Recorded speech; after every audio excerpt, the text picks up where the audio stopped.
सदाशिवसमारम्भां शङ्कराचार्यमध्यमाम् अस्मदाचार्यपर्यन्तां वन्दे गुरुपरम्परां श्रुतिस्मृतिपुराणानाम् आलयं करुणालयं नमामि भगवत्पादं शङ्करं लोकशङ्करं शङ्कराचार्यं केशवं बादरायणं सूत्रभाष्यकृतौ वन्दे भगवन्तौ पुनः पुनः। ईश्वरो गुरुरात्मेति मूर्तिभेदविभागिने व्योमवद्व्याप्तदेहाय दक्षिणामूर्तये नमः। श्रीचिद्घनगणेशाय नमो मह्यं सुखं नित्यं सत्प्रकाशं व्यापकं नामरूपयोः अधिष्ठानं बुद्ध्यबोध्यं बुद्धेर्दृक्यत्वनिर्मलमपारं सर्ववेदान्तवेद्यं प्रत्यक्परं महः तदेवाहन्नमत्वन्यदिति मे निश्चिता मतिः। श्रीगुरुभ्यो नमः। 288 ज्ञानी अज्ञानिनोष चिन्हम। तो ज्ञानी और अज्ञानी के चिन्ह क्या है, लिंग क्या है, कैसे पता चलता है कि कोई ज्ञानी है कोई अज्ञानी है। दूसरे को तो पता नहीं चले, अपने आप को तो पता चलना चाहिए कि मैं ज्ञानी हूँ कि अज्ञानी हूँ। वो तो प्रत्यक्ष है, अज्ञान और ज्ञान दोनों अपना स्वयं प्रत्यक्ष है। तो कहते हैं अकर्तव्यता। पहले क्या हुआ था, अभी इसके पहले देखिए, जीवन मुक्त से निश्चय वेदांत श्रवण फलंच ये हो गया था। जीवन मुक्त क्यों कौन होता है वो बतलाया, और वेदांत श्रवण का फल बताया। पहले क्या आक्षेप किया था कि जीवन मुक्ति संभव नहीं है। यदि ऐसा है कि आत्मा नित्य मुक्त है, ऐसे आक्षेप हुआ था। आत्मा यदि नित्य मुक्त है तो श्रवण आदि, वेदांत श्रवण आदि व्यर्थ हो जाएंगे। श्रवणादि नाम वही अर्थम स्यात्। तो अभी उसके उत्तर में कह दिया कि जीवन मुक्त हो सकता है, उसके लिए प्रपंच तुच्छ है, प्रपंच नहीं है तो ईश्वर की आवश्यकता नहीं है इत्यादि बतलाया। और वेदांत श्रवण का फल ही यह है जीवन मुक्ति। जीवन मुक्त वेदांत श्रवण से ही होता है, ये दिखला दिया। प्राप्त से प्राप्ति, तो ब्रह्म प्राप्तिस्तु न वेदांत श्रवण फलम ब्रह्मणः स्वस्वरूपतया नित्य प्राप्तत्वात्। तो नित्य प्राप्ति तो है, किंतु अज्ञान हटाने के लिए श्रवण चाहिए। तो ये ज्ञान जो है, जो अज्ञान हटाता है, वो तो श्रवण से ही उत्पन्न होगा। इसलिए श्रवण आदि का वही अर्थ नहीं है, कह दिया। ये रोज कुछ नया हो जाता है, ठीक है। इसमें कैमरा में मैं एक कोने में आ गया हूँ, पता नहीं लगता कैमरा का होगा, ठीक है, रहने दीजिए। तो ज्ञानी अज्ञानिनोष चिन्हम, अकर्तव्यता बुद्धि ही ज्ञानिनश चिन्हम। तो ज्ञानी कौन है, कर्तव्यता कुछ नहीं है, ये करना है वो करना है। ज्ञानी को श्रवण करना है, क्या श्रवण की भी अपेक्षा नहीं है। ज्ञानी श्रवण भी क्यों करेगा, कर्तव्यता नहीं है उसमें। करेगा नहीं करेगा दूसरी बात है, किंतु करना ही चाहिए, नहीं तो मेरी मुक्ति चली जाएगी, ज्ञान चला जाएगा, ये नहीं है। स्वभाव से करे पठन पाठन इत्यादि, किंतु कर्तव्यता बुद्धि उसमें नहीं है। श्रवण करना ही चाहिए ऐसा नहीं है। जैसे कर्मी को कर्म करना ही चाहिए, लौकिक कर्मी को भी ये लोक में ये करना चाहिए, नहीं तो खाऊंगा क्या, काम नहीं करूंगा इत्यादि। समय कैसे बिताऊंगा, रिटायर्ड है तो ठीक है, पेंशन आ रही है, पर समय कैसे बिताऊं, कुछ ना कुछ तो करना है। तो कुछ ना कुछ तो करना है, कर्तव्यता बुद्धि ऐसे। किंतु यही करना है वही करना है, ऐसी कर्तव्यता बुद्धि नहीं होगी। अकर्तव्यता बुद्धि ही ज्ञानिनश चिन्हम, ये हो गया ज्ञानी का चिन्ह। अज्ञानिनस्तु कर्तव्यता बुद्धि चिन्हम, ये तो स्पष्ट है, क्योंकि ये करना है, ये मेरा कार्य है, ये मेरा कर्तव्य कर्म है, इसको नहीं करेंगे तो पाप लगेगा इत्यादि जो है, ये अज्ञानी का ये है, अज्ञानी का चिन्ह है।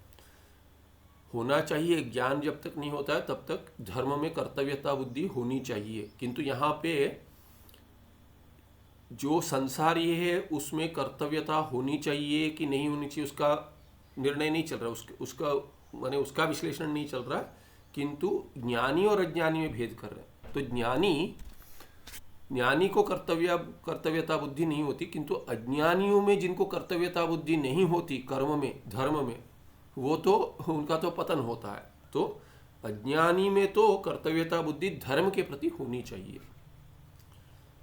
आगे कहते हैं यह स्वातिरिक्तं किंचिद वस्तु स्वेन प्राप्तव्यमस्ति इति मत्वा तत्प्राप्तये मया प्रयत्न कर्तव्यः इति मन्यते सः अज्ञानी।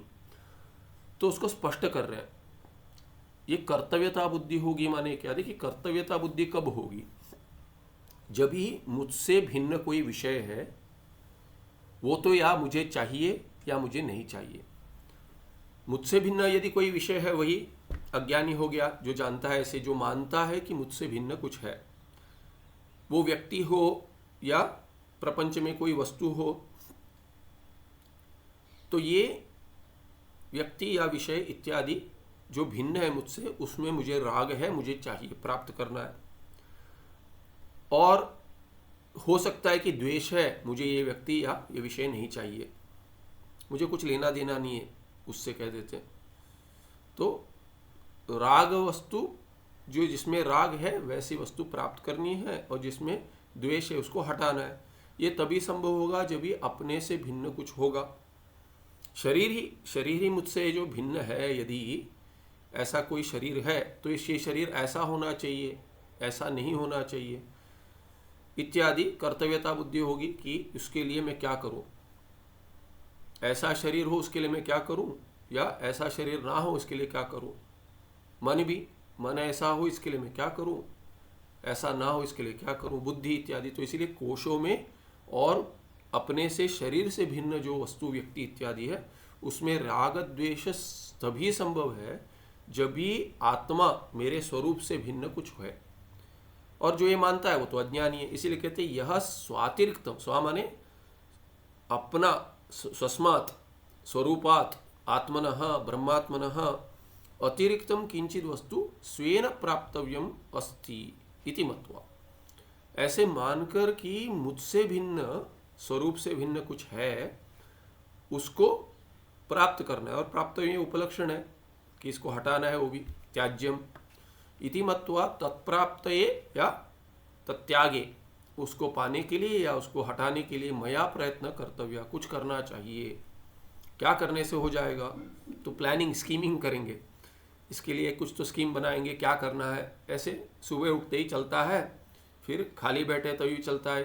अभी क्या है, 5 वार्षिक योजना बनाएंगे कि 5 वर्ष में ये प्राप्त करना है। तो मुझसे भिन्न जो है वो सब प्राप्त करना है, यदि मुझे प्रिय है तो, नहीं है अप्रिय है तो उसको हटाना है। इति मन्यते सः ज्ञानी।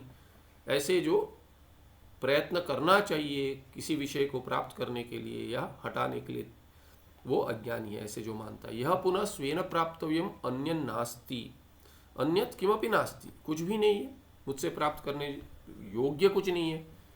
क्योंकि किसी में भी मुझसे भिन्न होकर अस्तित्व प्राप्त करने, यानी मुझसे भिन्न होने का ही सामर्थ्य नहीं है किसी विषय में, क्योंकि कोई विषय है ही नहीं, मुझसे भिन्न कोई विषय ही नहीं है। तो उसको प्राप्त क्या करना है और त्याज्य क्या करना है, त्याग क्या करना है उसका। अपने आप का तो मैं त्याग नहीं कर सकता, अपने आप को पा भी नहीं सकता, क्योंकि मैं जो हूं वो हूं।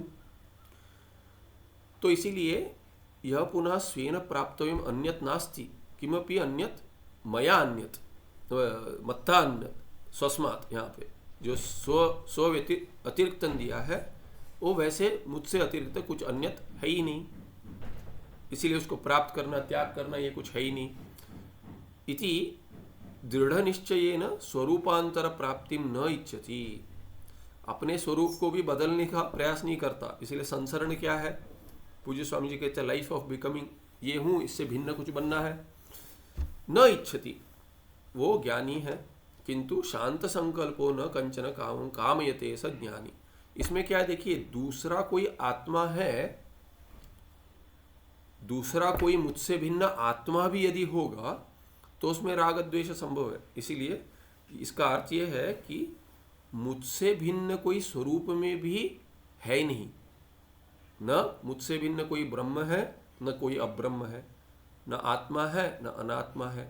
ये स्पष्ट होना चाहिए कि दृढ़ निश्चय वैसा होना चाहिए कि मैं ब्रह्म हूं, मुझसे भिन्न कोई ब्रह्म या अब्रह्म नहीं है, आत्मा नहीं है, अनात्मा भी नहीं है, शरीर आदि नहीं है, कोई विषय संभव ही नहीं है। तो क्या प्राप्त करूंगा, क्या त्याग करूंगा, संभव ही नहीं है। किंतु शांत संकल्प, तब जाके शांतः संकल्प यस्य, बहुरी है, जिसके सभी संकल्प शांत हो गए, माने कोई संकल्प नहीं करता ये चाहिए इसके लिए कर रहा हूं। भगवान भाष्यकार गीता में कहते हैं कि ईश्वर में तुष्यतु एतरपि त्याज्यम, ऐसा भाव भी जो उसको त्याग देना चाहिए कि ईश्वर, क्योंकि पहले क्या करते, चित्त शुद्धि के लिए कर्मयोग करते, तभी ईश्वरार्पण बुद्धि से करते हैं और प्रसाद बुद्धि से उसका फल लेते हैं, तो कर्तव्यता कम होते जाता है, किंतु मुझे चित्त शुद्धि चाहिए ये तो भावना होनी चाहिए, इसीलिए ईश्वर प्रसाद सिद्ध्यर्थम करके कहते हैं, परमात्मा की प्रीति के लिए कर रहे हैं, उसको भी त्याग दे आगे चलकर, पहले ही नहीं आगे चलकर। तो इसलिए शांत संकल्प, कोई संकल्प है ही नहीं कि परमात्मा प्रीत्यर्थम, देवी प्रीत्यर्थम इत्यादि ये सब भी छूट जाएगा, तो शांत संकल्प हो जाएगा, तभी क्या, न कंचन कामं कामयते, जो यह न कंचन कामं कामयते, कुछ भी काम्य विषय रहा ही नहीं, तो कामना भी नहीं रही, तो वो एकमेव अद्वितीय ब्रह्म स ज्ञानी, वो ज्ञानी। उसमें एक टिप्पण है, कहते हैं ज्ञानी स्वव्यतिरिक्त द्वितीय वस्तु दर्शन श्रवणादिकम न करोति इति भगवद्गीतायां पंचमाध्याये सप्तम अष्टम नवमेषु श्लोकेषु उक्तार्थः मुमुक्षूणां बुद्धि वैशद्याय विस्पष्टम व्याख्यायते अत्र। तो भगवद गीता में कहते हैं कि 5वें अध्याय में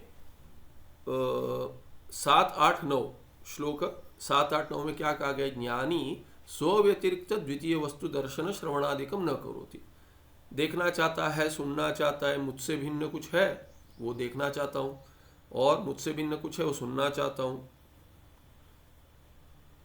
उसका मुझसे भिन्न कुछ है उसका स्वाद ग्रहण करना चाहता हूँ, मुझसे भिन्न कुछ है स्पर्श करना चाहता हूँ इत्यादि, ऐसे जो, या कोई सुगंध है इत्यादि मुझसे भिन्न है इसलिए उसका सुगंध ग्रहण करना चाहता हूँ, ऐसे पांचों इंद्रियों से ये व्यवहार करता है विषयों के साथ अज्ञानी। ज्ञानी स्वव्यतिरिक्त द्वितीय वस्तु दर्शन श्रवणादिकम न करोति,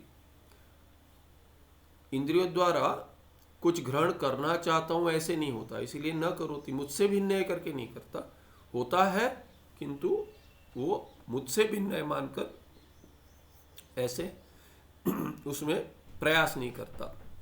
ये भगवत गीता में स्पष्ट कहा गया। तो कहते हैं मुमुक्षुणाम बुद्धि वैशद्याय विस्पष्टम व्याख्यायते, बहुत ही विशेष स्पष्टता से उसमें दिखलाया है। और ये क्या है कि यहाँ पे देखिए 7वां श्लोक दिए 5वें अध्याय का गीता जी में, योग युक्तो विशुद्धात्मा विजितात्मा जितेंद्रिय सर्वभूतात्म भूतात्मा कुर्वन्नपि न लिप्यते। पहले भी हमने देखा था कुछ पाठ पहले कि योग युक्त जो विशुद्ध आत्मा है, योग युक्त, ये योग युक्त, कर्म योग युक्त, उसके बाद क्या है कि समाधि युक्त भी कह सकते हैं योग, क्योंकि कर्म योग ये इस शब्द का भगवान भाष्यकार अर्थ देते हैं, ये भगवान भाष्यकार की टीका में आता है, दूसरे अध्याय में ही एक श्लोक में टीका में आता है कि कर्म का अर्थ कर देते कर्म योग, सभी कर्म, और योग का अर्थ कर देते समाधि, यानी भाष्य में ही आता है, भगवान भाष्यकार करते हैं, भाष्य में आता है कि योग युक्तो विशुद्धात्मा, ये इस श्लोक में नहीं है, दूसरे श्लोक में है पर ये कल कुछ आया था उसमें,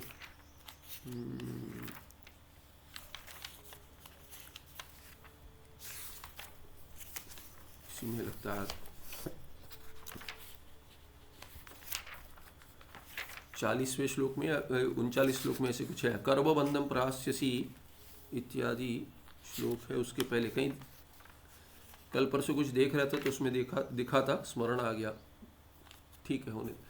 तो कहते हैं कि योग युक्त विशुद्धात्मा विजितात्मा जितेंद्रिय, तो योग से जो युक्त है, कर्म योग से युक्त है, फिर क्या है कि उससे क्या होगा, उसके आत्मा यहाँ पे अंतःकरण अर्थ में, योगेन युक्त तृतीया तत्पुरुष, और विशुद्धात्मा, विशुद्ध आत्मा यानी अंतःकरण यस्य, तो विशुद्ध आत्मा माने चित्त शुद्धि जिसकी हो, और विजितात्मा जिसने अंतःकरण शुद्ध हो गया तभी बुद्धि काम करेगी और विजितात्मा बन जाएगा। विशेषेण जितः आत्मा अंतःकरण यस्य, जिसने अपने अंतःकरण पे जीत प्राप्त कर ली है, और वैसे ही इंद्रियों पे भी, जितेंद्रिय, ये भी बहुरी है, जितानी इंद्रियाणी येन, जिसके द्वारा इंद्रिया अपने काबू में कर लिए, जिसके द्वारा नियंत्रित है। तो क्या है, सर्वभूतात्मा भूतात्मा, तो ये क्या सभी आत्मभूत है। इसमें भगवान भाष्यकार समास तोड़ते हैं, कहते हैं ये क्या है, आत्मभूत, आत्म के रूप में सर्वभूतों का, ये सर्वभूत कर्मधारय हो जाएगा। सर्वाणी भूतानि सर्वभूतानि माने सभी प्राणी, और ये आत्मभूत, उनका आत्मभूत स्वरूप प्रत्यगात्मभूत कौन है, वो कहते हैं ये आत्मा। कौन? ज्ञानी। तो सर्वभूतों का जो आत्मभूत आत्मा है ये स्वयं बन जाता है ज्ञानी।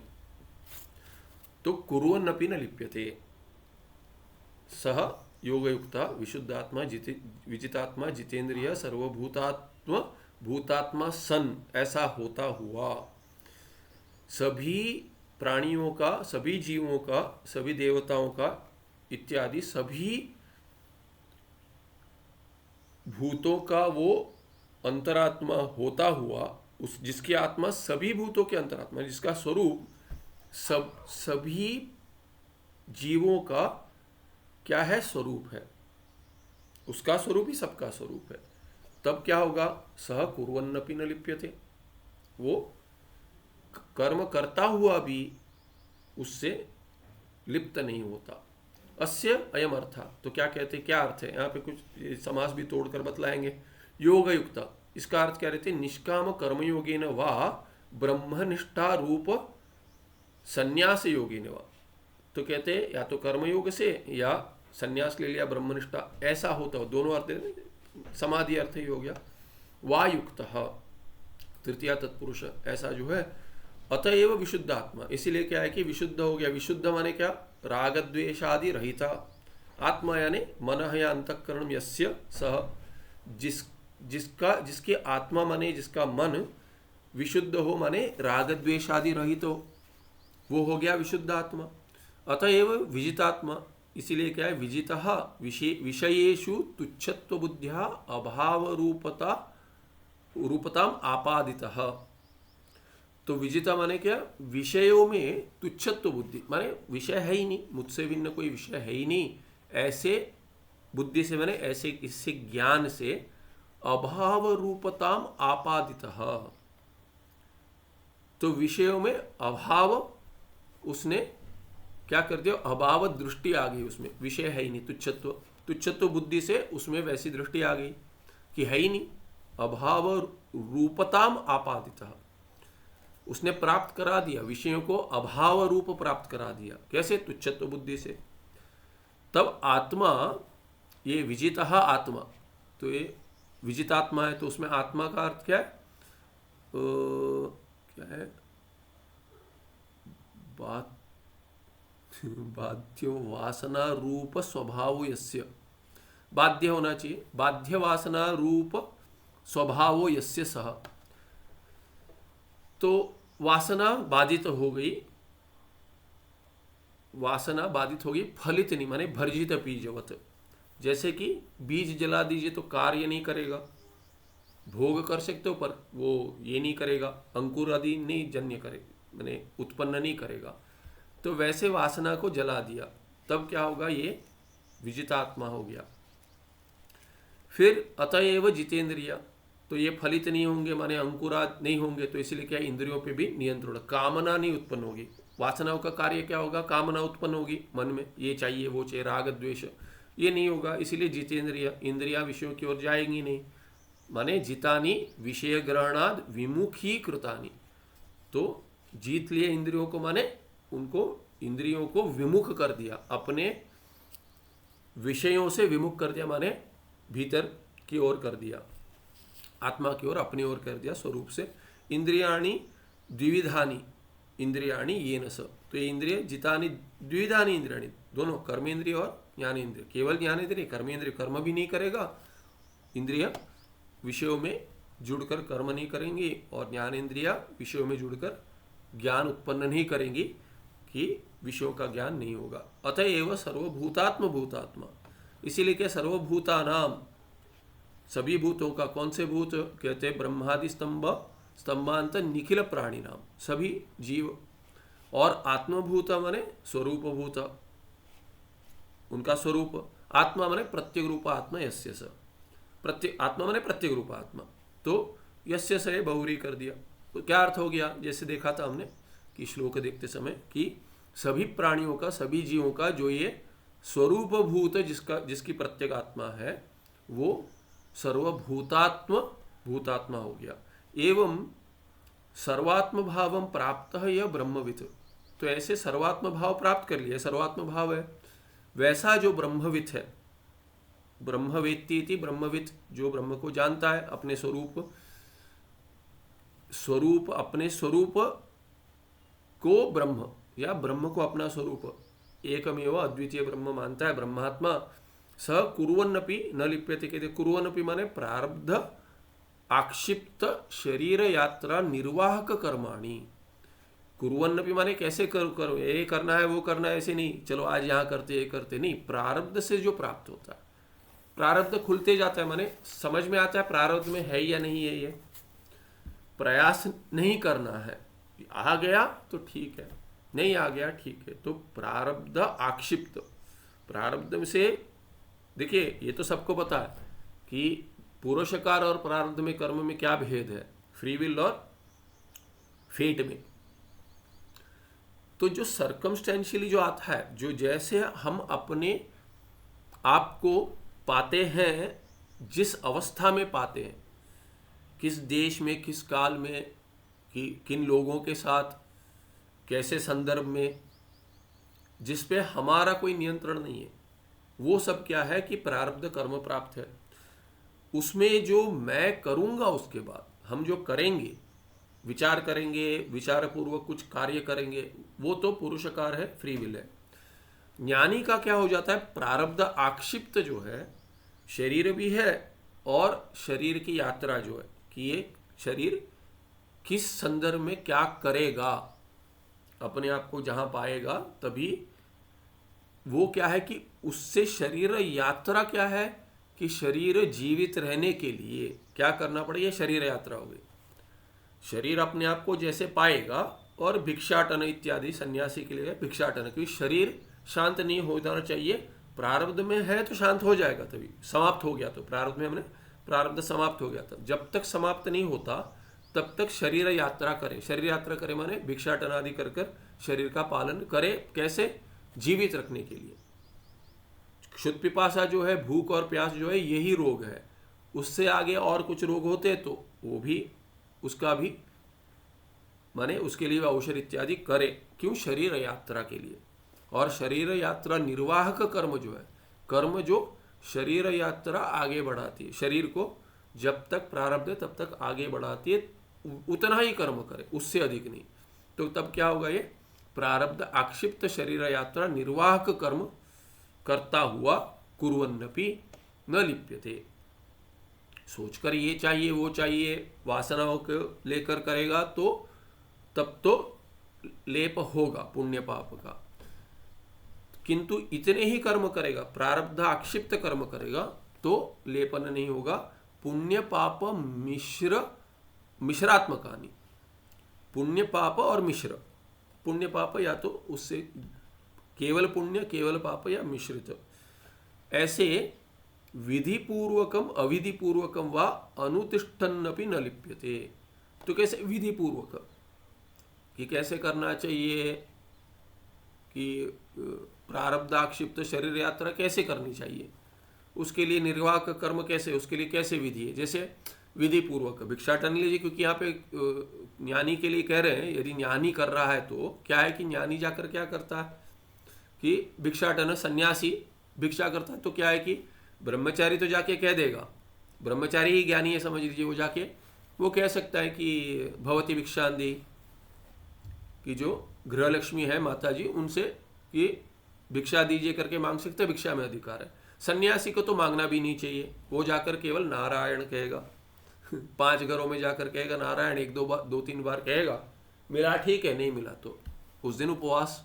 तो प्रारब्ध आक्षिप्त शरीर यात्रा, ये विधि पूर्वक हो गया। मांग भी लेगा यदि अविधि पूर्वकम, कि विधि ने ये भूख लगी है, हो नहीं रहा है, चलना भी नहीं हो रहा है, दूसरे घर में जाना भी नहीं हो रहा है, एक दिन भिक्षा नहीं मिली दूसरे दिन जा रहा है, तो मांग भी सकता है, ये अविधि पूर्वक है। ऐसे हम समझ सकते हैं। ज्ञानी के लिए, अज्ञानी के लिए तो फिर अविधि पूर्वक कुछ करेगा तो वो तो पाप कर्म हो जाएगा। तो अनुतिष्ठन अपनी न लिप्यते, ये अर्थ सामान्यतया दे दिया। अकर्ताहम अभोक्ताहम असंगः परमेश्वर, ये परमेश्वर होना चाहिए। इति दृढ़तर निश्चयवान कर्मणाम फलेन न संबध्यते। तो न लिप्यते माने क्या, लेप नहीं होगा। तो कहते हैं अकर्ताहम अभोक्ताहम असंग, ऐसे परमेश्वर अपना स्वरूप मानता है, परमेश्वर को अपना स्वरूप मानता है। इति दृढ़तर निश्चयवान, केवल दृढ़ नहीं, दृढ़तर माने इसको कोई हिला भी नहीं सकता।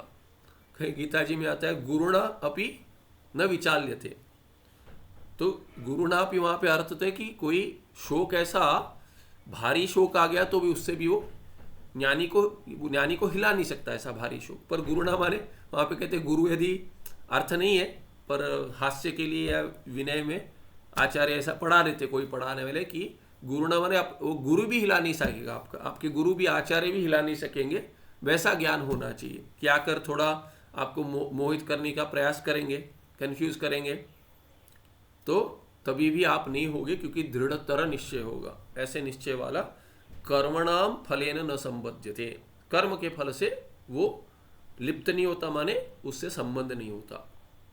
ये हो गया टिप्पण। आगे 200 क्या 89, तो 289 क्या कहते हैं, गोप्य तत्व उपदेश। अभी उसमें भी रहस्य बतलाते, गोप्य तत्व का उपदेश करते। क्या गोप्य तत्व है? तत्वमसि गोप्य तत्व है। अभी तो सब जगह मिलता है, बच्चों को भी पता है तत्वमसि कहता है करके ये, किंतु गोप्य ज्ञान है। तो उसमें अभी इसमें क्या रहस्य छुपा हुआ, कहते हैं चैतन्य स्वरूपम ब्रह्मैकम क्षमा, चैतन्य स्वरूपम ब्रह्मैकम अखंडम असंग जन्मादि भाव विकार शून्यम अदृश्यम नाम रूप रहितम अद्वितीयम स्वप्रकाश आनंद रूपम च आस्ते। तो क्या है चैतन्य का स्वरूप, क्या है आस्ते, कैसे रहता है, ये च दे दिया तो बहुत सारे कैसे रहता है चैतन्य का स्वरूप, कैसे वास्तविक स्वरूप कैसे रहता है वो बता रहे। ब्रह्म, ब्रह्म है एकम, ब्रह्म एक ही है, वो एक ही, एकमेव अद्वितीय ब्रह्म है। चैतन्य स्वरूप माने ब्रह्म स्वरूप है, वो एक है और अखंड है, खंड रहित है। तो खंड जिसका नहीं होता वैसे नहीं बहुरी हो जाएगा। असंग, ये भी वैसे संग नहीं, जिसका संग नहीं होगा, किसी से जुड़ेगा नहीं। जन्मादि भाव विकार षड विकार जो है वो नहीं होंगे, अस्ति जायते इत्यादि षड विकार नहीं होंगे। ऐसे षड विकार शून्यम अदृश्यम, दृश्य कोटि में नहीं आता, दृक् है। और हमने पिछले पार्ट में देखा था कि दृक् भी नहीं है, दृष्टा नहीं है, ठीक है, साक्षी मान लो, नहीं साक्ष्य के अभाव में साक्षी भी नहीं कह सकते। ऐसा अदृश्य है, ये नाम रूप रहित है। नाम होगा तो या तो रूप होगा, तो नाम से व्यवहार करेंगे या रूप से व्यवहार करेंगे, ये तो सभी गुण शून्य है। तो कोई गुण नहीं होगा तो कैसे व्यवहार करेंगे, ना नाम से व्यवहार कर सकते ना रूप से। इसलिए नाम रूप रहित एकमेव अद्वितीय दूसरे के साथ व्यवहार भी कैसे करेगा, ऐसे नाम रूप रहित है, अद्वितीय है, कोई दूसरा ब्रह्म नहीं है, न दूसरा चैतन्य है न दूसरा जड़ है। ऐसा स्वप्रकाश आनंद रूप है। ये अपना स्वरूप कैसा है, चैतन्य स्वरूप है, वो क्या है स्वप्रकाश। उसको दूसरों को प्रकाशित करने के लिए कोई और करण की आवश्यकता नहीं है, ये अर्थ है स्वप्रकाश। अपने आप को प्रकाश करता है ऐसा अर्थ नहीं है ये, वैसे करेंगे तो कर्तृकर्म विरोध हो जाएगा। इसका अर्थ क्या, स्वप्रकाश माने स्वयं दूसरे को प्रकाशित करता है। यदि कोई दूसरा भाषित होता है तो ये स्वयं प्रकाशित करता है बिना कोई करणों के, और आनंद रूप है ये, दूसरे का आनंद नहीं है। जो अभिव्यक्ति है वो अपने स्वरूप के ही अभिव्यक्ति आनंद की। न तत्र मूलाज्ञानम अस्ति, अभी क्या कहते हैं वहां पे मूल अज्ञान नहीं है, स्वरूप में नहीं है। चैतन्य के स्वरूप में ही यदि मूल अज्ञान होगा, मूल अज्ञान तो है किंतु चैतन्य के स्वरूप में नहीं है, उसका स्वरूप नहीं है। व्यावहारिक दृष्टि से हम जब भी देखते हैं तभी प्रतीत होता है, क्योंकि कार्य प्रतीत होता है तो कारण की कल्पना करनी पड़ती है। तो चैतन्य तो जड़ का कारण नहीं हो सकता, निर्गुण तो प्रपंच का कारण नहीं हो सकता, तो इसीलिए किसी गुण के गुण वाले की कल्पना करनी है, इसीलिए माया या अविद्या की कल्पना करते हैं। मूला विद्या कहते हैं या मूला ज्ञान। किंतु चैतन्य स्वरूप में है क्या, वो नहीं है, स्वरूप में तो नहीं है, क्योंकि ये मूलाज्ञानम स्वरूप में यदि हो तो उसको चैतन्य मानेंगे या जड़ मानेंगे। चैतन्य मानेंगे तो दो चैतन्य हो गए, और जड़ मानोगे तो उससे भिन्न कोई द्वितीय फिर भी हो गया, इसीलिए अद्वैत हानि हो जाएगी। तो मूलाज्ञानम चैतन्य स्वरूप में तो नहीं है। न स्थूल सूक्ष्म शरीराणि संति, तो उससे भिन्न कोई स्थूल सूक्ष्म शरीर तो है नहीं, है ही नहीं। अज्ञान ही नहीं है, न तत्र मूलाज्ञानम अस्ति। अज्ञान माने कारण शरीर, वो नहीं है तो उसका कार्य स्थूल और सूक्ष्म शरीर कैसे होगा। कारणाभावात् कार्यम नास्ति, या कार्य नस्तः, दोनों कार्य स्थूल और सूक्ष्म शरीर नहीं है। और बहुवचन में दे दिया पर तो सभी हो गए कि समष्टि में जितने सारे व्यक्तियां हैं स्थूल और सूक्ष्म शरीर वो नहीं है। न समष्टि व्यष्टि प्रपंचो अस्ति, कोई समष्टि प्रपंच भी नहीं है, व्यष्टि प्रपंच भी नहीं है। न स्वप्न प्रपंच है, न जागृत प्रपंच है, न मेरे लिए है न आपके लिए, किसी के लिए भी नहीं है। न ईशो अस्ति, तो ये प्रपंच बनाने वाला ईश ईश्वर।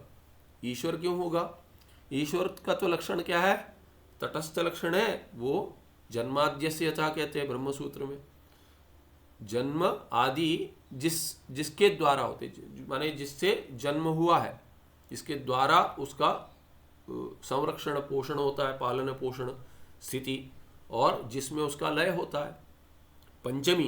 पंचमी से जिसके माने अपादान पंचमी, जिससे जन्म होता है, प्रपंच की उत्पत्ति होती है, जगत की उत्पत्ति होती है, वो ब्रह्म है। जो पालन पोषण करता है, जिसके द्वारा पालन पोषण होता है, वो तृतीया करेंगे, जिसके द्वारा करके, जिसके द्वारा स्थिति होती है या जो स्थिति का करता है, ऐसे अर्थ होगा। और सप्तमी अधिकरण कि जिसमें प्रपंच अंत में प्रलय काल में लीन हो जाता है, या सुषुप्ति में नित्य प्रलय कहेंगे, वो कौन है, वो ईश है, ईश्वर है। ब्रह्म है माने सगुण ब्रह्म है, ईश्वर है। किंतु प्रपंच यदि नहीं है तो उसका जन्म ही यदि नहीं हुआ है तो उसका पालन क्यों करना है। जन्म नहीं हुआ उसका तो पालन करना नहीं है, स्थिति कुछ है ही नहीं, तो स्थिति कारण क्यों चाहिए। ना जन्म कारण है, न स्थिति कारण है चाहिए, ना ही आपको अधिकरण चाहिए जिसमें प्रपंच लीन होगा। इसीलिए यदि समष्टि व्यष्टि प्रपंचो नास्ति तो ईशा कुतः, ईश्वर कुतः, परमेश्वर के क्यों होगा। न सूत्रात्मा, अच्छा सूक्ष्म तो मानते प्रपंच, तो सूक्ष्म प्रपंच भी नहीं मानते सूत्रात्मा। न वा विराट अस्ति, स्थूल शरीर नहीं है तो समष्टि स्थूल शरीर अभिमानी विराट क्यों होगा, वो भी नहीं है। न विश्व तेजस प्राज्ञा संति, ठीक है चलिए वो नहीं है, उसका अर्थ क्या है कि जीव तो है ना, ज्ञानी जीव है, नहीं ज्ञानी है पर वो जीवत्व नहीं है, उसमें संसारी जीवत्व नहीं है।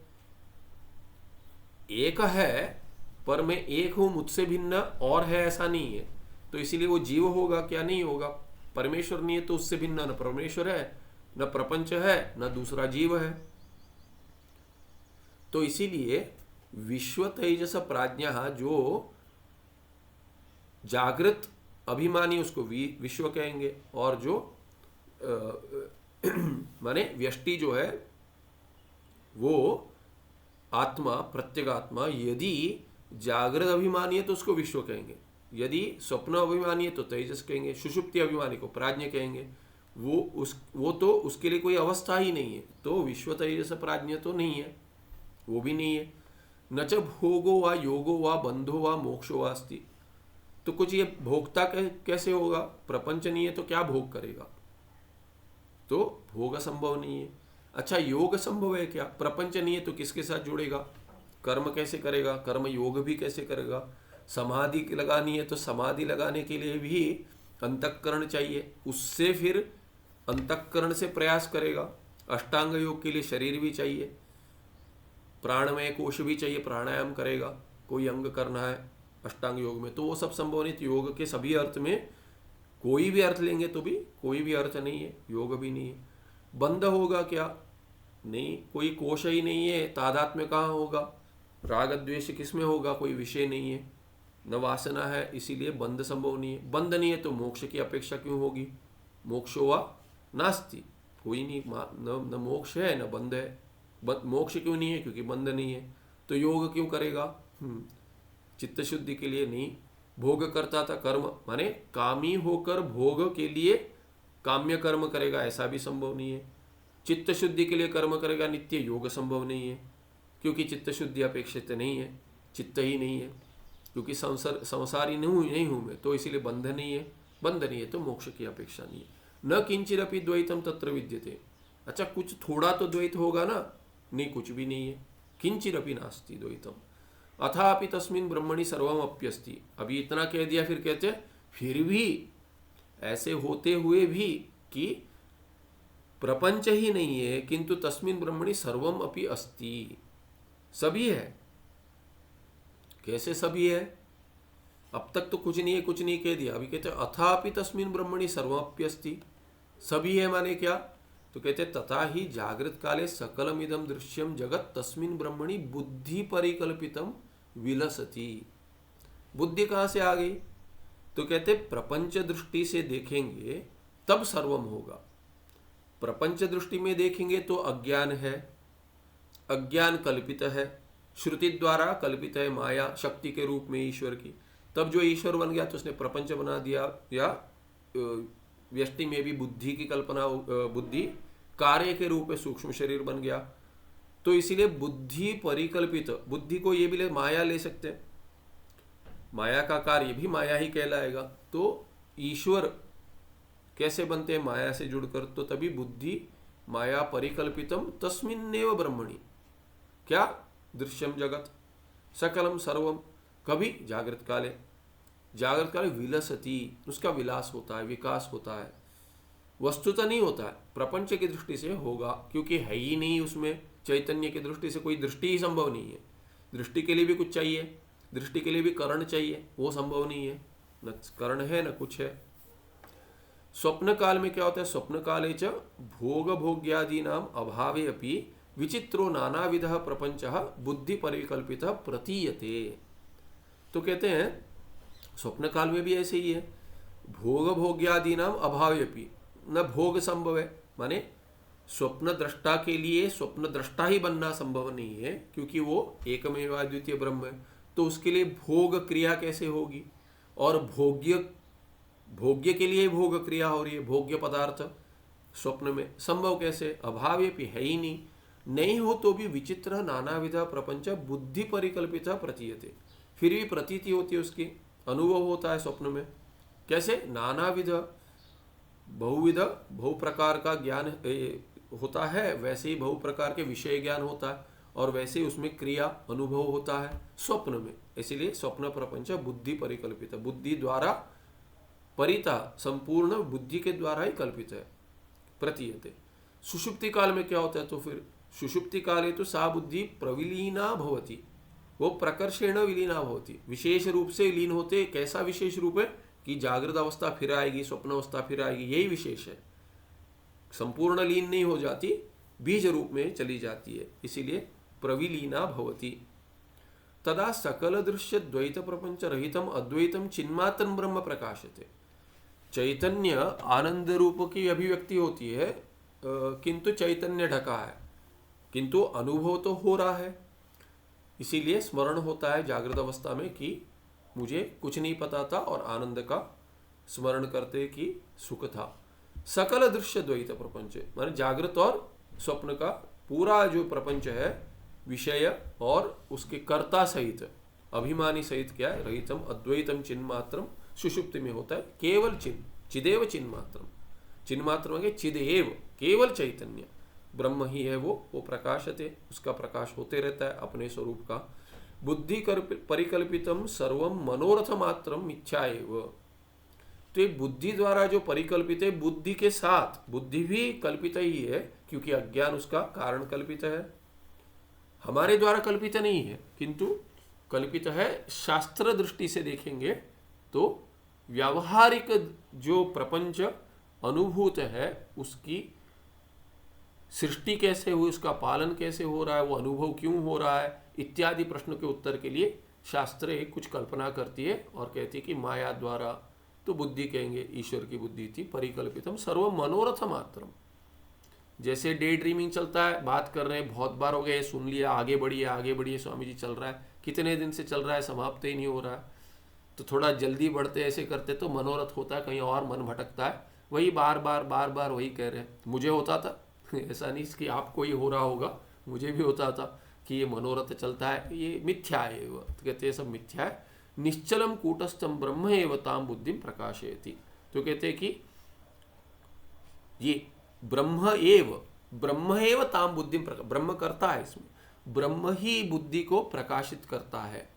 कैसा ब्रह्म, निश्चल और कूटस्थ, तो ये अपने स्वरूप से ब्रह्मात्मा बिना हटे, कूटस्थ होकर, बिना हिले और माने बिना क्रिया के निश्चल होता हुआ उस बुद्धि को प्रकाशित कर देता है, माने स्वभाव से ही, स्वरूप से ही प्रकाशित कर देता है। विवर्त है, माने उसमें कोई भेद नहीं होता कि प्रकाश करने के बाद कुछ मुझसे प्रकाश चला जाएगा, मैं कर रहा हूँ कर्तृत्व इत्यादि, वो कुछ नहीं है, इसीलिए विवर्त कारण है।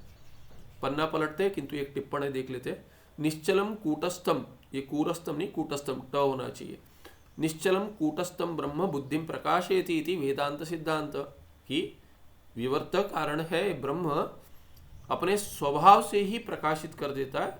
जैसे अग्नि अपना प्रकाश वो अग्नि स्वयं नहीं दे रहा है, स्वभाव से ही क्या है, कोई आ जाता है, उसके समीप आ जाता है तो प्रकाशित हो जाता है, और गर्मी भी लगती है। वैसे क्या है कि ये ब्रह्म भी अपने पास में यदि कुछ परिकल्पित भी हो जाए तो उसको प्रकाशित कर देता है, बुद्धि को, और बुद्धि के कार्य विषयों को, परिकल्पना को, परिकल्पित विषयों को। अतः न क्षणिक विज्ञानवादी मते अतिव्याप्ति ही, तो कोई कहता है, जैसा पिछली बार देख रहे थे कि आक्षेप कर देता है कोई दृष्टि सृष्टिवाद पे, ये तो क्षणिक विज्ञानवाद है, शून्यवाद हो जाएगा, क्षणिक विज्ञानवाद है, नहीं है। अतः क्योंकि कहते कि ये कूटस्थ ब्रह्म तो है, हमारा स्वरूप है, वो बुद्धि को प्रकाशित करता है। प्रपंच जो प्रतीत हो रहा है स्वप्न जैसे ही जागृत भी प्रतीत हो रहा है। कहाँ जानते, बाहर दिखता है पर है अंतःकरण में ही है, बाहर कुछ वस्तुता है ही नहीं, अंतःकरण में भी कल्पित है। किसके द्वारा, ब्रह्म द्वारा प्रकाशित है वो, तो इसीलिए ब्रह्म तो है, आत्मा स्वरूप में है, इसीलिए क्षणिक विज्ञानवादी मते अतिव्याप्ति नास्ति। क्षणिक विज्ञानवादी मत हो जाएगा ऐसा नहीं है। तेषां मते बुद्धि व्यतिरिक्त प्रकाशक पदार्थ से अभावात, ये स्पष्ट होना चाहिए। उनके पास तो बुद्धि व्यतिरिक्त कुछ है ही नहीं, क्षणिक विज्ञान माने क्षणिक बुद्धि ही है, उससे व्यतिरिक्त कुछ है ही नहीं, उनका प्रकाशक कोई है ही नहीं। तो वो कुछ भी कर लिए, कोई भी प्रक्रिया वेदांत में जो कभी भी शून्यवाद या बौद्धों का मत हो ही नहीं सकते, क्योंकि हमारे लिए शास्त्र प्रमाण है, और ब्रह्म आत्मा रह जाता है, वो माने शेष कभी भी रहेगा, कुछ भी कर ले वो अपने आप को नहीं हटा पाएगा, ऐसा ब्रह्मात्मा रहेगा ही रहेगा, इसीलिए कभी बौद्ध मत बनेगा ही नहीं। पन्ना पलट देते, यस्य है मूल में, यस्य हृदये दृढ़तरम ज्ञानम एवं उदेति तस्य हृदयाद अज्ञानांधकारो निशेषम ध्रुवम विनश्यति। तो कहते यस्य हृदय, जिसके बुद्धि में, हृदय माने बुद्धि में, दृढ़तरम, ये दृढ़तर देख लिया पहले हमने, ये शब्द आया था, ज्ञानम एवं उदेति, इस प्रकार से ही ज्ञान होना चाहिए। प्रकार माने प्रक्रिया कोई भी हो, पर ज्ञान तो, ज्ञान का स्वरूप तो ऐसे ही होना चाहिए कि मैं ब्रह्म हूं, चैतन्य हूं, राग द्वेषादि रहित हूं, सभी माने सभी विकल्प क्रियाओं से निष्क्रिय इत्यादि सभी जो हमने देखा है वो सब जैसे शास्त्र ने बतलाया है वैसा उसका अनुभव, उसका ज्ञान होना चाहिए। और जैसा शास्त्र ने बताया एवं उदेति तस्य तस्य हृदयाद अज्ञान अंधकारो निशेषम, उससे हृदय से माने उससे उसके स्वरूप में यदि अज्ञान से जुड़कर तादात्म्य हो गया है वो वैसा अंधकार हट जाएगा, माने तमस चला जाएगा, अज्ञान चला जाएगा। निशेषम माने कार्य कारण दोनों चले जाएंगे और स्वरूप में वो निशेषम ध्रुवम माने जो था अज्ञान वो चला जाएगा और स्वयं रह जाएगा, ब्रह्मात्मा रह जाएगा। ये पन्ना पलट के ये पंक्ति समाप्त होगी। इसके आगे अगले पाठ में देखेंगे।